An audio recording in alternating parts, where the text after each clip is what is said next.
اسی لیے اب کہیں سے سپورٹ نہیں آئے گی, تو جس کی وجہ سے یہ فیصلہ کیا ہے اسی سے سپورٹ لینی پڑے گی. تو اب سمجھ میں آیا کہ اس کے ساتھ کیا بات جوڑی ہوئی ہے, ایاک نعبد و ایاک نستعین.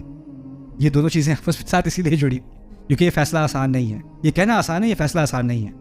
اب ہم نماز پڑھتے ہیں, نماز میں ہم ہر نماز میں اسی دعوے کی طرف واپس آتے ہیں جو اسلام کی بنیاد ہے. ایک طرح سے جو کسی کے مسلمان ہونے کا جو سفر ہے نا, اس سفر کا خلاصہ ہم ہر فاتحہ میں ہر رکعت میں پڑھتے ہیں. کہاں سے بات شروع ہوئی تھی, کس نتیجے پر ہم پہنچے, کس لیے ہم مسلمان ہوئے, ایاک نعبد. اور مسلمان ہوئے اور یہ عبادت ہم نے قبول کی. یہ عبادت جب ہم نے خود ہی اپنے طور پر آ کر قبول کی تو پھر ہمیں اس بات کا بھی اعتراف کرنا پڑا کہ یہ ہمارے بس کی بات نہیں ہے, اس میں بہت ساری مشکلات ہوتی ہیں اور اس میں بس اللہ تعالیٰ آپ ہی ہماری مدد کر سکتے ہیں. وہ ایاک نستعین. ٹھیک ہے, تو یہ بات, اب اس کے بارے میں بھی کچھ چیزیں ہم آبزرو کرتے ہیں. ایک طرف اللہ نے رب کا لفظ استعمال کیا تھا, اور میں نے کہا تھا رب ایسا لفظ ہے جس میں رشتہ ہوتا ہے. تو ایک طرف رب, دوسری طرف عبد, دوسری طرف عبد. اب عبد کے لیے یہاں پر ہم نے دیکھا کہ فعل کا استعمال ہوا ہے. پہلے بھی فعل اور اسم کے بارے میں بات ہوئی تھی, تھوڑی سی دہرا لیتا ہوں تاکہ آپ کا ذہن فریش ہو جائے. فعل میں ہوتا ہے ماضی, حال اور مستقبل, اور اسم میں کیا ہوتا ہے, ہمیشگی, دوام, ہمیشہ کے لیے. اللہ تعالیٰ نے اپنے لیے رب کا لفظ استعمال کیا, اسم, لیکن ہمارے لیے ہم نے عبد کا لفظ استعمال نہیں کیا, اسم. ہم نے کیا استعمال کیا, فعل.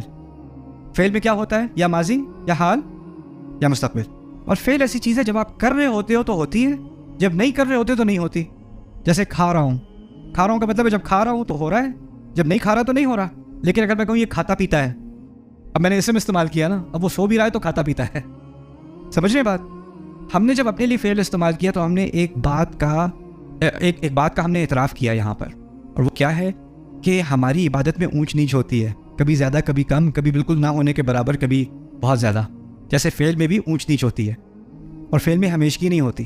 ہمارے لیے ہم سے ہمیشہ کی عبادت ممکن نہیں ہے. آپ سو رہے ہو تو عبادت نہیں کر رہے, آپ کام کر رہے ہو تو اللہ تعالیٰ نے اپنی رحمت سے کہہ دیا حلال کما رہے ہو تو کام بھی کر رہے ہو تو عبادت ہے. اپنی فیملی کے لیے آپ گروسریز کرنے, دودھ اور بریڈ وغیرہ جا رہے ہو, حلال روزی سے اپنی فیملی کے لیے لینے جا رہے ہو تو وہ بھی عبادت ہے. لیکن اس وقت آپ شعوری طور پہ عبادت نہیں کر رہے, وہ تو آپ صرف دودھ لینے جا رہے تھے, بریڈ لینے جا رہے تھے, روٹی خریدنے جا رہے تھے, رائٹ. تو یہاں پر ایاک نعبد میں اللہ تعالیٰ نے ہمارے اوپر بہت رحم کیا ہے کہ ہم نے یہ دعویٰ نہیں کیا کہ ہم ہمیشہ ہر لمحے آپ کی عبادت میں ہوتے ہیں. یہ دعویٰ بہت بڑا ہو جاتا, اس پہ ہم میں سے کوئی پورا نہیں اتر سکتا تھا. لیکن ہم آپ کی عبادت کرتے ہیں, ہم آپ کی عبادت قبول کرتے ہیں اور کرتے ہیں. اس میں تھوڑی روم آ گئی, کرتے بھی ہیں اور کبھی کچھ ڈھیلے بھی پڑ جاتے ہیں, پھر کرتے بھی ہیں, پھر کبھی کوتاہی بھی ہوتی ہے, پھر کرتے بھی ہیں. اور اس جو وسعت ہے اس کے اندر, یہ بھی اللہ تعالیٰ کی طرف سے ایک بہت بڑی رحمت ہے. تو یہ ہے ایاک نعبد میں فعل کا استعمال.